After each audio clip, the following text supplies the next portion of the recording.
Light ni TENGENEZA college. Naenda kuonyesha namna ya kufix tukiwa na flat kama hii. Na ukienda kuiwasha flat yako inaleta chenga.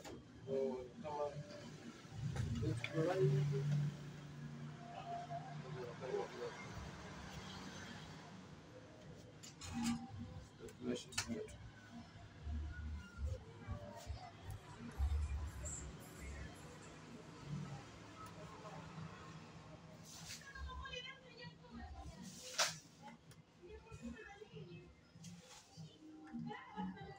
na ikiwa ina tatizo hilo hata kwenye wakati inachelewa kidogo.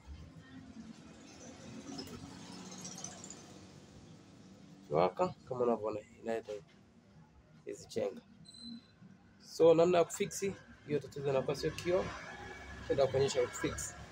Hizo zinakuwa ni capacitor ambazo ziko kwenye KIOO. Zinakuwa zimesumbua ile tatizo. So to disconnect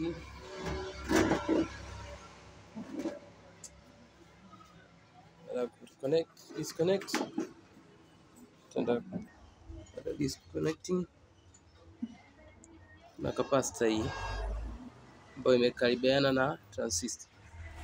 Hii capacitor kuna mawili, ikiwa ni mbovu italeta hivyo au ikiwa imegeuzwa miguu.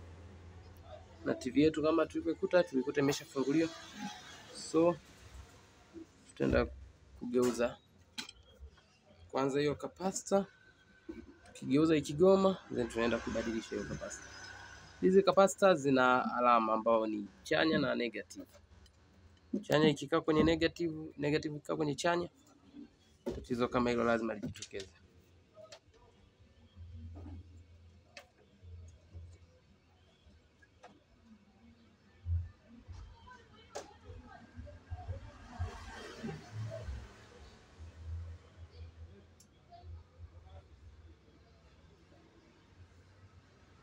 Hakikisha unapofanya hivyo unaweka flash yako hapo chini.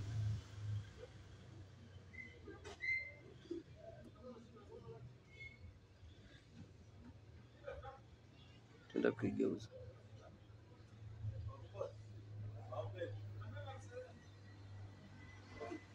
Baada ya kuigeuza, tutaingoja kidogo ipoe. Then tuende kutest.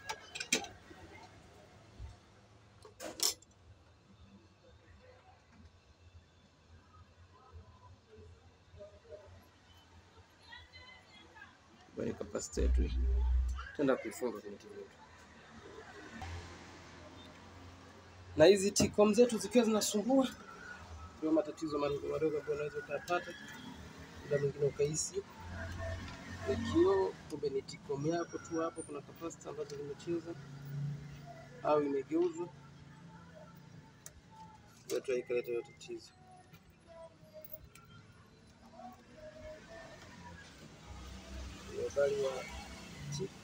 Habari ya T-com, tatizo yake ndio kama hayo.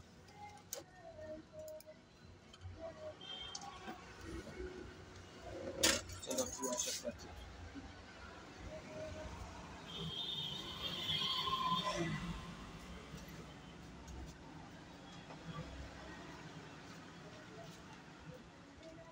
Na flat zenye T-com na zingine zimetokea kwenye circuit.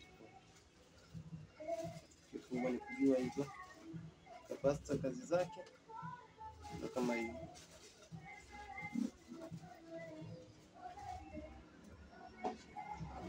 Kama unavyoona imewaka vizuri. Basi. Na hilo tatizo la kujizima zima, angalia clip inayofuata.